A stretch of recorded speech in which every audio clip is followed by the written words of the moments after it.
Friends, स्वागत है आपका मीनू सिंह की क्लासेस में। मैं आपकी होस्ट एंड दोस्त मीनू सिंह लेकर आ गई हूँ नया वीडियो। और आज हम देखने वाले हैं ढोकलो सोहर शासन व्यवस्था। ढोकलो सोहर शासन व्यवस्था किसका है, कैसे ये काम करता है, ये सभी चीज़ें देखेंगे। उससे पहले आपको एक चीज़ बता दूँ कि 14 JPSC का नोटिफिकेशन बहुत जल्द आ जाएगा।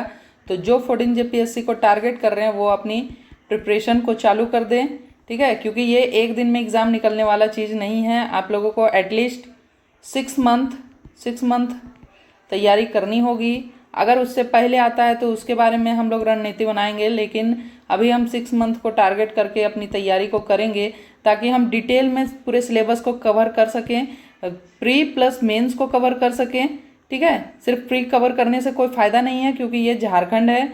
झारखंड में आपका कभी एक मंथ में ही प्री और मेंस दोनों एग्ज़ाम ले लिया जाता है, कभी एक साल भी लग जाते हैं। तो आप ये सोचकर मत चलिए कि हमको एक साल का समय मिलेगा, एक मंथ में भी एग्ज़ाम लिया जा सकता है। तो इसी को ध्यान में रखते हुए आप लोग अपनी तैयारी को स्टार्ट कर दीजिए और अपनी तैयारी को तेज कीजिए, ठीक है।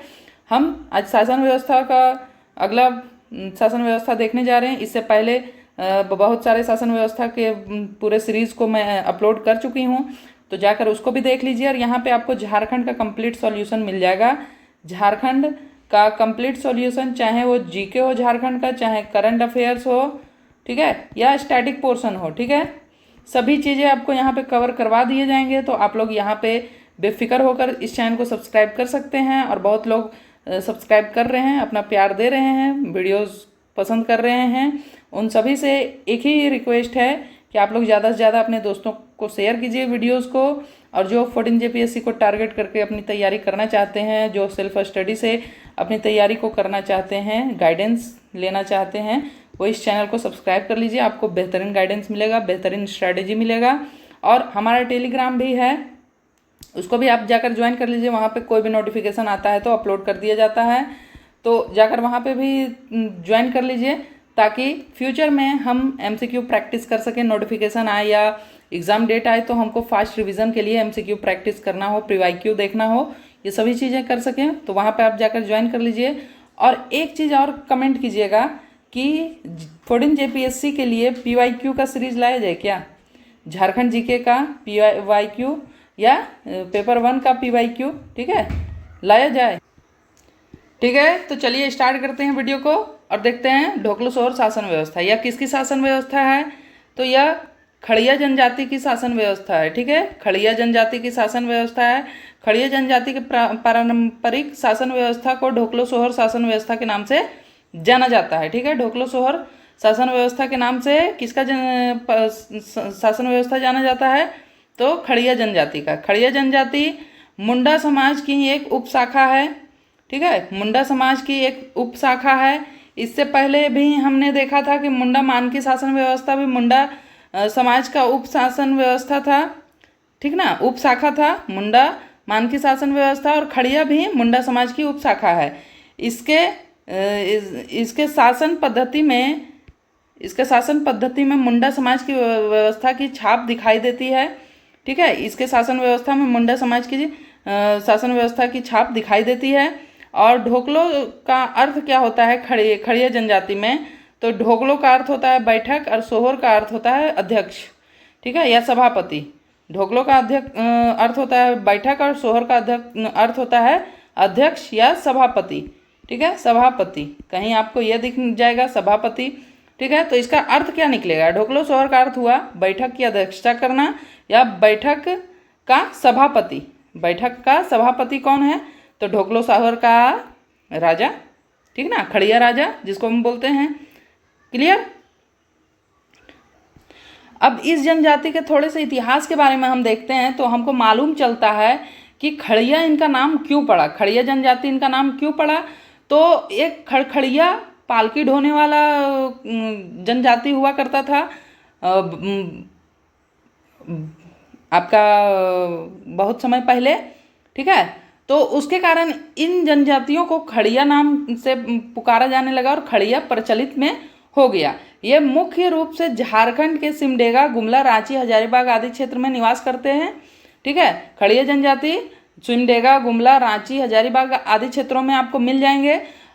झारखंड के अलावा यह छत्तीसगढ़, उड़ीसा, पश्चिम बंगाल और असम में भी देखने को मिल जाते हैं खड़िया जनजाति। ठीक है, उड़ीसा, छत्तीसगढ़, पश्चिम बंगाल और असम में भी मिल जाते हैं। खड़िया जनजाति प्रोटो ऑस्ट्रेलियाड प्रजाति समूह से आते हैं और इनकी प्रमुख भाषा जो है वो खड़िया है, जो मुंडारी भाषा से संबंधित है। ऑस्ट्रेएशियाटिक भाषा परिवार से संबंधित है इनका मुंडारी भाषा। ठीक है, तो ये खड़िया का कुछ परिचय था जो आपको समझ में आना चाहिए कि इनका नाम खड़िया क्यों पड़ा। ठीक है, तो खड़खड़िया होते थे पालकी ढोने वाले बहुत समय पहले। अब तो पालकी खत्म हो गया है, अब तो कार से सभी चलते हैं। तो पालकी ढोने वाले को खड़खड़िया बोला जाता था और यही कारण है कि इन जनजातियों को खड़िया जनजाति के नाम से प्रचलन में ये आ गया। और मुख्य रूप से ये सिमडेगा, रांची, गुमला, हजारीबाग आदि क्षेत्र में पाए जाते हैं। और झारखंड के अलावा कहाँ पाए जाते हैं तो उड़ीसा, छत्तीसगढ़, पश्चिम बंगाल और असम में। ठीक है, और ये किस जाति समूह से हैं तो ये प्रोटो ऑस्ट्रेलियाड प्रजाति समूह से हैं और इनकी भाषा मुंडारी भाषा से सम्मिलित है, जो कि खड़िया है मुंडारी भाषा से संबंधित भाषा। और ये ऑस्ट्रेएशियाटिक भाषा परिवार से संबंधित है। ठीक है, यहाँ तक आपको समझ में आ जाना चाहिए। अब आगे हम देखते हैं तो खड़िया जनजाति जो है मुख्यतः 3 प्रकार की है। कौन कौन? दूध खड़िया, ढेलकी खड़िया या पहाड़ी या सबर खड़िया। ठीक है, पहाड़ी भी इसको बोलते हैं या सबर भी बोलते हैं। ये 3 प्रकार की खड़िया जनजाति है। ठीक है, 3 प्रकार की खड़िया जनजाति। अब ये जो तीनों प्रकार की खड़िया जनजाति है इनका क्या संबंध है तो ये अलग अलग हैं। ठीक है, इनकी प्रशासनिक जो पद्धति भी है, शासन पद्धति भी है, वो भी भिन्न है, थोड़ा बहुत सभी से भिन्न है। तीनों की शासन व्यवस्था भी भिन्न है थोड़े थोड़े। ठीक है, इनका जो है ये आपस में विवाह नहीं करते हैं। ठीक है, आपस में समगोत्र विवाह नहीं करते हैं। इनका जो विवाह करने का है ये समगोत्रीय विवाह नहीं करते हैं, समगोत्र विवाह वर्जित है इसमें। ठीक है, और ये जो जहाँ पे निवास करते हैं, जिस गांव में ये निवास करते हैं, वहाँ पे एक गांव के निवासी जितने भी हैं इन जनजातियों में, एक गांव के निवासी को समगोत्र मान लिया जाता है। ठीक है, और एक गांव के निवासी आपस में शादी नहीं करेंगे, उनको शादी करने के लिए दूसरे गांव जाना होगा। एक गांव वाले समगोत्रीय हो जाते हैं और दूसरे गांव से वो शादी विवाह कर सकते हैं। समगोत्र में शादी वर्जित है। ठीक है, ये समझ में आ गया? ये बातें आपको समझ में आ गई? कमेंट जरूर कीजिएगा। ठीक है, अब देखते हैं तो इनकी जो शासन व्यवस्था है 1934-35 में इन्होंने अखिल भारतीय महासभा का गठन किया। ठीक है, इन्होंने क्या किया? अखिल भारतीय महासभा का गठन किया। कब? 1934-35 में। ये क्या था तो ये ढोकलो के नाम से जाना गया। ढोकलो के नाम से जाना गया, अखिल भारतीय महासभा ढोकलो के नाम से जाना गया। ये क्या था तो जो 1934-35 में इन्होंने जो आपका अखिल भारतीय महासभा का गठन किया, ये इनका जो था ये खड़िया जनजाति के लोगों ने अपने समाज के सशक्तिकरण हेतु ये महासभा का गठन किया, अपने समाज के सशक्तिकरण हेतु। ठीक है, और इसमें क्या किया इन्होंने तो इन्होंने ढोकलो सोहर महासभा द्वारा जाति प्रथा का समर्थन तो किया। ठीक है, ढोकलो सोहर महासभा द्वारा जाति प्रथा का समर्थन किया, जबकि पंचायती राज व्यवस्था का इन्होंने विरोध किया। जाति प्रथा का समर्थन किया, पंचायती राज व्यवस्था को इन्होंने विरोध किया। ठीक है, पंचायती राज व्यवस्था ढोकलो सोहर शासन व्यवस्था में नहीं है, इसका इन्होंने विरोध किया। क्लियर? ये बातें समझ में आ गई आप? अब इनकी शासन व्यवस्था को हम देखेंगे। शासन व्यवस्था में इनके कौन कौन से पद हैं ये सभी चीज़ें हम देखेंगे। तो सबसे पहले आता है महतो। महतो क्या है तो जिन लोगों ने गांव को बसाया था उन्हें महतो कहा गया। ठीक है, जिन लोगों ने ढोकलो सोहर के गांवों को बसाया था, ठीक है, खड़िया जनजाति के गांव को बसाया था, उनको क्या कहा गया? उनको महतो कहा गया। महतो गांव के मुख्य व्यक्ति होते थे। ठीक है, महतो गांव के मुख्य व्यक्ति होते हैं और यह पद वंशानुगत है। ठीक है, जैसे राजा का बेटा राजा होगा, राजा का बेटा राजा, मंत्री का बेटा मंत्री, ठीक है, डॉक्टर का बेटा डॉक्टर, वकील का बेटा वकील, इस तरह से महतो का बेटा महतो ही होगा। ये वंशानुगत होता था।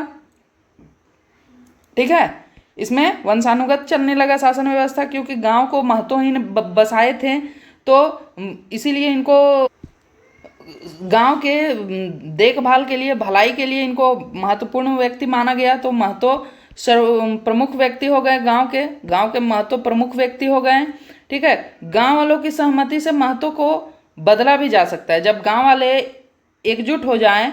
ठीक है, यह वंशानुगत पद है, लेकिन जब गांव वाले एकजुट हो जाएं तो फिर यहाँ पे प्रजातंत्र भी आ सकता है, प्रजा द्वारा चुना गया राजा भी आ सकता है, जब गांव वाले एकत्रित होकर इसको आपसी सहमति से बदलना चाहें। उन महतो के पद से उनको लग रहा है कि हानि हो रही है गांव का, उनके भलाई नहीं की जा रही है, महतो अपनी मनमानी कर रहा है गांव के समाज के प्रति, तो इसको आपसी सहमति से गांव का महतो पद से हटाया भी जा सकता है, बदला भी जा सकता है, दूसरे व्यक्ति को महतो बनाया जा सकता है।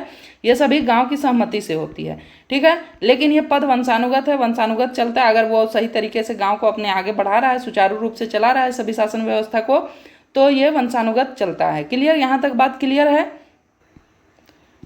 अब आगे यहाँ पे है, पहाड़ी खड़िया गांव के प्रधान को, पहाड़ी खड़िया के गांव के प्रधान को डंडिया कहा जाता है। पहाड़ी खड़िया, 3 खड़िया हमने पढ़ा था, कौन कौन से? दूध खड़िया, ढेलकी खड़िया और पहाड़ी खड़िया या सबर खड़िया। ठीक है, पहाड़ी या सबर खड़िया, तो वही पहाड़ी या सबर खड़िया के गांव के प्रधान को डंडिया कहा जाता है, और धार्मिक प्रधान को दिहुरी। ठीक है, ग्राम प्रधान को डंडिया और धार्मिक प्रधान को दिहुरी। यहाँ पे ग्राम के प्रधान को महतो कहा जाता है दूध खड़िया ढेलकी खड़िया में। ठीक है, लेकिन पहाड़ी खड़िया में डंडिया कहा जाता है और दिहुरी कहा जाता है धार्मिक प्रधान को। ठीक है, दिहुरी धार्मिक कार्यों के साथ साथ डंडिया के कार्यों का में भी सहयोग करता है। मतलब कि दिहुरी जो है वो धार्मिक प्रधान कार्यों को तो देखता है, लेकिन डंडिया का भी कार्यों को सहयोग करता है। ठीक है, ये पहाड़ी खड़िया का समाज में। ठीक है, क्योंकि मैंने बताया कि सभी का थोड़ा थोड़ा सा परिवर्तन है। ठीक है, ये हो गया, पहाड़ी खड़िया को हमने देख लिया। करटाहा एक पद आता है। ठीक है, करटाहा पद यह क्या है? तो यह शासन व्यवस्था के संचालन में प्रमुख भूमिका निभाता है। शासन व्यवस्था के संचालन में प्रमुख भूमिका कौन निभाता है? तो करटाहा क्या है? तो 20-25 गांवों के लोग पंचायत में किसी योग्य व्यक्ति को इस पद पर नियुक्त करते हैं। मतलब कि ये एक गांव का पद नहीं है। करटाहा जो है ये एक गांव का पद नहीं है, इसको 20-25 गांवों के पंचायत के लोग मिलकर एक योग्य व्यक्ति को करटाहा के पद पर नियुक्त करते हैं। इस पद पर इसकी ईमानदार, न्यायप्रिय, बुद्धिमान और सामाजिक रीति रिवाज के जानकार व्यक्ति को नियुक्त किया जाता है। ऐसे वैसे व्यक्ति को नहीं नियुक्त किया जाता। किसको नियुक्त किया जाता है? तो ईमानदार व्यक्ति हो, न्यायप्रिय हो, न्याय करने में उसकी रुचि रहे, बुद्धिमान हो, सामाजिक रीति रिवाजों का जानकार भी हो, तभी वो इस पद पर आ सकता है। इस व्यक्ति को नियुक्त किया जाता है।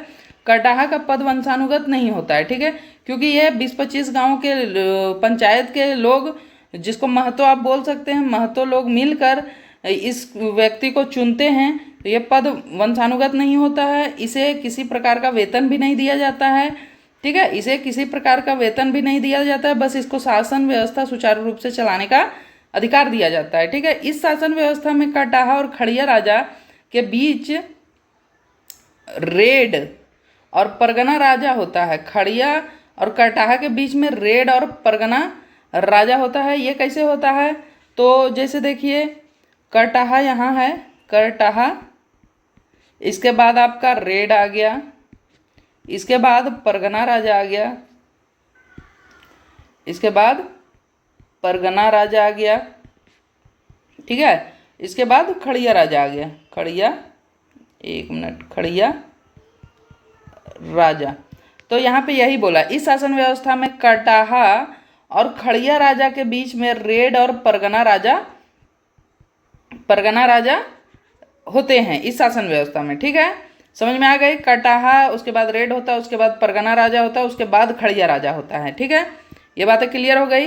रेड करटाहा के ऊपर होता है, ऊपर का पदाधिकारी होता है। रेड करटाहा के ऊपर होता है। जैसे हम सीक्वेंस वाइज अगर देखें तो करटाहा सबसे नीचे, करटाहा नीचे, जो 20-25 गांवों के पंचायत से इसे नियुक्त किया जाता है। उसके बाद रेड आता है, उसके बाद आपका आ जाता है परगना राजा, परगना राजा। और सबसे ऊपर कौन होता है तो खड़िया राजा, खड़िया राजा, है ना। सबसे ऊपर खड़िया राजा, सबसे नीचे कटाहा, बीच में रेड और परगना राजा। ये सीक्वेंस होता है, ठीक है। समझ में आ गया यहाँ पे। अब कटाहा के कुछ कार्य जो होते हैं विशेष करके उसको हम देख लेते हैं। तो वह गांव की घटनाओं और समस्याओं को खड़िया राजा, जिसको ढोकलो सोहर कहते हैं, उस तक पहुंचाता है कटाहा। वह खड़िया राजा के आदेश पर गांव के सभा बुलाकर महतो पाहन गांव के विशिष्ट व बुजुर्ग को की उपस्थिति में झगड़े और समस्याओं का समाधान करता है। कौन? कटाहा। ढोकलो, जिसको बैठक कहते हैं, का प्रबंधन करता है कटाहा, ठीक है। समाज द्वारा अशुद्ध बहिष्कृत कराए गए व्यक्ति या परिवार का भात भितार, ठीक है, मतलब शुद्धिकरण। भात भितार किसको बोलते हैं? तो भात भितार शुद्धिकरण को बोलते हैं। भितार शुद्धिकरण, जिसको बहिष्कृत कर दिया गया है उसकी शुद्धिकरण कैसे होगी? तो भात भितार द्वारा, ठीक है, करवाया जाता है। यौन संबंधी अपराधों हेतु मांझी परगना शासन व्यवस्था की तरह ही सजा जो बिटलाहा है, बहिष्कृत कर देना की तरह समाज से बहिष्कृत कर दिया जाता है। ये बिटलाहा किसकी शासन व्यवस्था में है? मांझी परगना शासन व्यवस्था में बिटलाहा। यौन संबंध अपराधों में अगर दोषी पाया जाता है तो बिटलाहा कर दिया जाता है, मतलब अपने समाज से बहिष्कृत कर दिया जाता है। वैसे ही आपको ढोकलो सोहर शासन व्यवस्था में यौन संबंध अपराधों में आपको दोषी पाए जाने पर आपको समाज से बहिष्कृत कर दिया जाता है, ठीक है।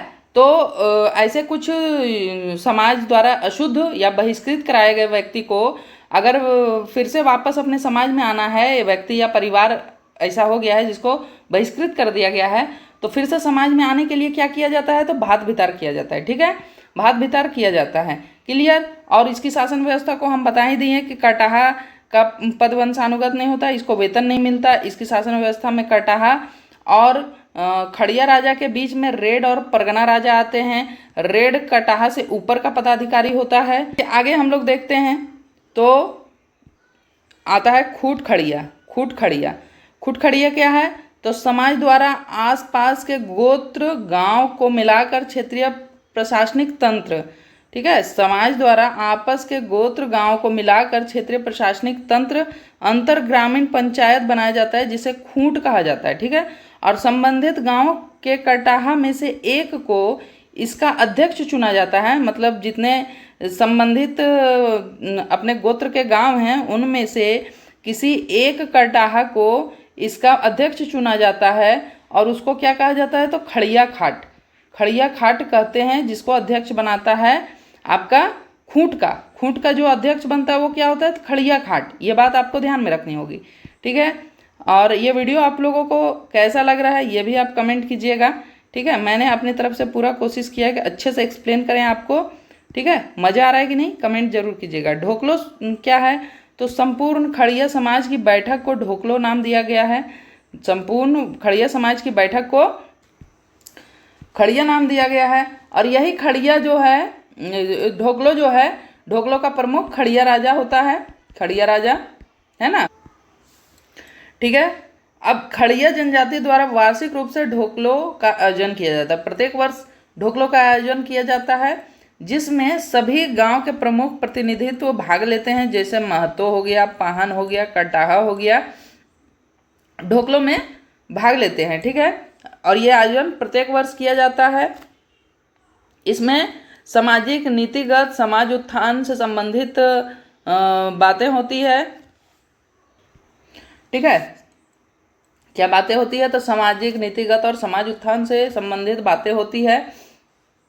और इस बैठक का आयोजन कौन करता है? इस बैठक का आयोजन से संबंधित सभी तैयारियों की जिम्मेदारी आपका कटाहा का होता है, ठीक है।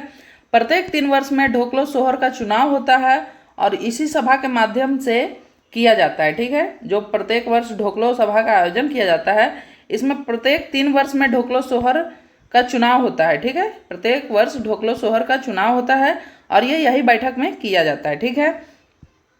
आगे लिखांकड़, ठीक नहीं, लिखाकड़, ठीक है। लिखाकड़ क्या है? तो यह मंत्री या सचिव होता है। ढोकलो सोहर शासन व्यवस्था में लिखाकड़ क्या है? तो मंत्री या सचिव होता है। राजा को सामाजिक, राजनीतिक व प्रशासनिक कार्यों में सहयोग देने का कार्य किसका है? तो लिखाकड़ का। लिखाकड़ का कार्य है क्या? तो आपका राजा को सामाजिक, राजनीतिक व प्रशासनिक कार्यों में सहयोग देगा। ठीक है, ये लिखाकड़ क्या है? तो सचिव है। ठीक है, सचिव है। तिजोकड़ क्या है? तिजोकड़ आपका खजांची है, खजांची। ठीक है, खजांची है। इसको आप कोषाध्यक्ष बोल सकते हैं, कोषाध्यक्ष बोल सकते हैं या खजांची बोल सकते हैं। ठीक है, यह राजा का खजांची होता है तिजोकड़। आय व्यय का विवरण को तैयार करने का कार्य इसी का है, अकाउंटेंट है, ये अकाउंटेंट है आपका। ठीक है, अब है दीवान। दीवान कौन है? तो दीवान आपका सलाहकार है, सलाहकार है, सलाहकार है राजा का। दीवान कौन है? तो दीवान राजा का सलाहकार है। विभिन्न प्रशासनिक मामलों के संचालन में महत्वपूर्ण भूमिका निभाता है। कौन? दीवान। ठीक है, दीवान सलाहकार है। अगला है पाहन या कोल कालो। पाहन या कालो, यह कौन है? तो गांव का धार्मिक प्रधान। ठीक है, गांव का धार्मिक प्रधान है। इसे विभिन्न पर्व त्योहार के अवसर पर पूजा पाठ हेतु बुलाया जाता है। कर्मा में, फागु पूजा में या शादी विवाह में इसको बुलाया जाता है। किसको? पाहन या कोल को। ठीक है, यह धार्मिक प्रधान है। यह पद वंशानुगत ही है, लेकिन गांव वालों की सहमति से इसे भी हटाया जा सकता है। महतो का पद भी वंशानुगत था। ठीक है, महतो का पद वंशानुगत है, लेकिन गांव वालों की सहमति से उसे भी हटाया जा सकता है। वैसे ही पाहन और कालो का भी पद वंशानुगत है, लेकिन इसको भी आपसी सहमति से हटाया जा सकता। पाहन को गांव वालों की ओर से पहनई जमीन दी जाती है। ठीक है, पाहन को पहनई जमीन दी जाती है। यहाँ पे पाहन किसके संबंधित है? सभी का शासन व्यवस्था में अलग अलग है, तो पाहन किससे संबंधित है? तो पाहन दूध खड़िया से है। दूध खड़िया से ये धार्मिक प्रधान है, पाहन या कालो। वैसे ही ढेलकी खड़िया का धार्मिक प्रधान कौन है? तो ढेलकी खड़िया का धार्मिक प्रधान है दिहुरी या ढेलकी। और आपका पहाड़ी खड़िया या सबर खड़िया का धार्मिक प्रधान कौन है? तो दिहुरी। ठीक है, दिहुरी आपका ढेलकी खड़िया का भी धार्मिक प्रधान है, या फिर उसको ढेलकी ही बोलते हैं ये। और पहाड़ी खड़िया या सबर खड़िया का भी धार्मिक प्रधान देहुरी ही है। ठीक है, ठीक है, आप लोगों को समझ में बातें पूरी आ गई। ये था आपका ढोकलो सोहर शासन व्यवस्था, जो कि खड़िया जनजाति से संबंधित था। मैंने प्रयास किया कि आपको पूरे डिटेल में एक्सप्लेन करके बताया जाए। वीडियो कैसा लगा आप लोग कमेंट जरूर कीजिएगा। और ये वीडियो थोड़ा लेट अपलोड हो रहा है, तो उसके लिए सॉरी। ठीक है, जितने भी लोग वीडियो देख रहे हैं वो लाइक, कमेंट, शेयर, सब्सक्राइब जरूर कर लीजिए। मिलते हैं नेक्स्ट वीडियो में, तब तक के लिए जय हिंद। ठीक है, थैंक यू।